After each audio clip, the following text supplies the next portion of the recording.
IPL 2026-এ Mumbai এবং সিএসকের playing 11 কেমন হতে চলেছে তা আজকের এই ভিডিওতে আলোচনা করতে চলেছি। তো এই ভিডিওটি প্রথম থেকে শেষ পর্যন্ত দেখবেন। আর আপনি যদি এই চ্যানেলে বা এই পেজে নতুন হয়ে থাকেন তবে অবশ্যই চ্যানেলটিকে সাবস্ক্রাইব করবেন এবং পেজটিকে ফলো করবেন। তো চলুন বেশি দেরি না করে এই ভিডিওটি শুরু করা যাক। তো মুম্বাইয়ের প্লেইং 11 হলো ওপেন করতে আসবে রোহিত শর্মা এবং কুইন্টন ডিকক। তারা খুবই অভিজ্ঞ দুজন ওপেনার। তারা মুম্বাই ইন্ডিয়ান্সের জন্য অনেক বছর ধরে ওপেন করে আসছে। আর রোহিত শর্মার তো বলার নেই। রোহিত শর্মা যেদিন নিজের ছন্দে থাকে সেদিন তো ম্যাচকে পুরো ওয়ান সাইডেড ম্যাচ করে দেয়। সেদিন তার শুধু ব্যাট থেকে বাউন্ডারি আসে, আর কিছু কথা নেই তার ব্যাট থেকে। আর তার সাথে যদি কুইন্টন ডিকক চলে যায় তবে পাওয়ার প্লেতে তারা অনেক বড় একটা স্কোর করতে পারবে এবং বিপরীত টিমকে চাপে ফেলতে পারবে। তিলক বর্মা সিচুয়েশন অনুযায়ী খেলেন। যখন বড় শট খেলার দরকার তখন বড় শট খেলেন এবং সিঙ্গেল ডবলেও রান করেন। তো তিলক বর্মা 3 নম্বরে মুম্বাই ইন্ডিয়ান্সের জন্য একটা বড় ভূমিকা পালন করতে চলেছে। আর 4 নম্বরে আসবে সূর্যকুমার যাদব। সূর্যকুমার একজন খুবই মারাত্মক ব্যাটিং।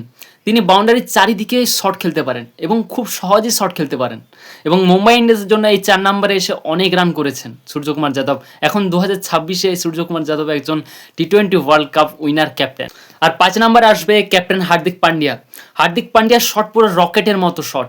আমরা 2026-এ টি20 ওয়ার্ল্ড কাপে তার ফর্মও দেখেছি এবং তিনি বোলিং হাতেও অনেক উইকেট চটকিয়েছেন।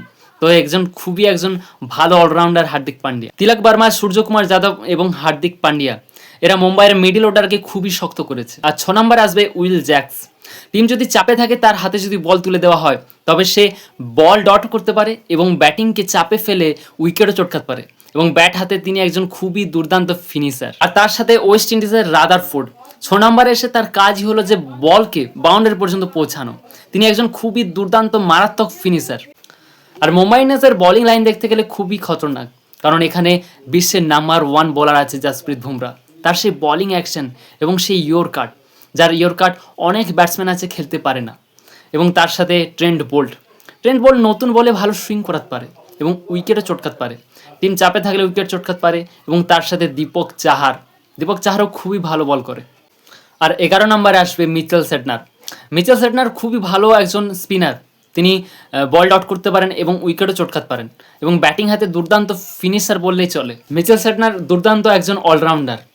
এই ছিল মুম্বাই ইন্ডিয়ান্সের প্লেইং 11। আর সিএসকে থেকে ওপেন করতে আসবে সঞ্জু স্যামসন এবং আয়ুষ মাত্রে।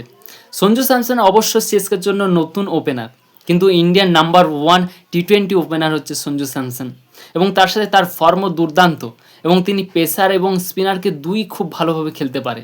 এবং অন্যদিকে আছে ICC under-19 winner captain Ayush Mhatre খুবই দুর্দান্ত ওপেন করে সিএসকের থেকে, কারণ আমরা 2025 সালে দেখেছি তিনি পাওয়ার প্লেতে খুবই দুর্দান্ত দ্রুত রান করে এবং তারা দুজন মিলে পাওয়ার প্লেতে অনেক বড় স্কোর করতে পারে এবং বিপরীত টিমকে চাপে ফেলতে পারবে।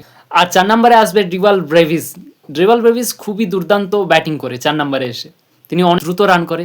এবং 5 নম্বরে আসবে শিবম দুবের শুধু কাজ হচ্ছে এসে বাউন্ডারি পর্যন্ত বলকে পৌঁছানো। এটা হচ্ছে তার কাজ। তার জন্য তাকে শক্তিমান দুবে বলা হয় এবং তিনি ইন্ডিয়ান নাম্বার 1 অলরাউন্ডার। বোলিং হাতে তিনি উইকেট চটকিয়ে দেন এবং টাফ সিচুয়েশনে টিমকে। আর 6 নম্বর আসবে বিশ্বের নাম্বার 1 ফিনিশার, বিশ্বের নাম্বার 1 উইকেট কিপার, বিশ্বের নাম্বার 1 কুল ক্যাপ্টেন মহেন্দ্র সিং ধোনি। লাস্টের ওভারে যতই রান দরকার হোক মহেন্দ্র সিং ধোনি আছে মানে সেটা সম্ভব হবে।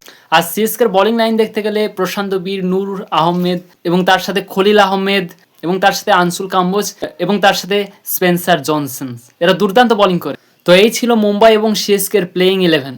তো এই প্লেইং 11 আপনাদের কেমন লাগলো কমেন্টে অবশ্যই জানাবেন।